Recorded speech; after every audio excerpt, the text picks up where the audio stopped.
Higher octane and premium fuels. Very interesting chat I just had with the guy at the service station there.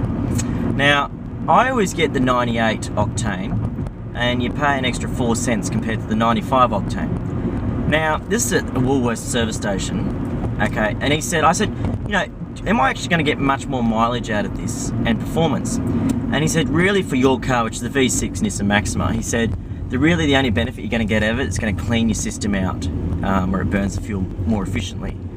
And he goes, but you only need to do that once in sort of a blue moon. So, very interesting. It always pays to ask questions, because I constantly get 98 thinking that I'm going to get more mileage, because you see the banners and the things at the service station saying that you're going to get more mileage and it's better for your car.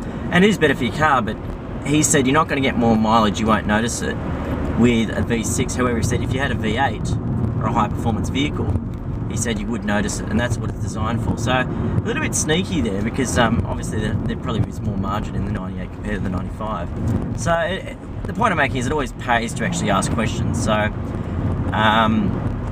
and he said with ethanol you'll definitely notice it. He goes, it'll burn a lot quicker, and ethanol, some service stations they're 1 or 2 cents cheaper, but generally it's supposed to be 4 to 10 cents cheaper, I believe, when they first brought it out. That's the whole reason they brought out ethanol. But he said you'll definitely notice there won't be nowhere near as much power compared to the 95 octane, and he said you'll burn a lot quicker. So he said best off mileage for your car, which is the V6, is just to get the 95 and do the 98 every now and then. So there you have it.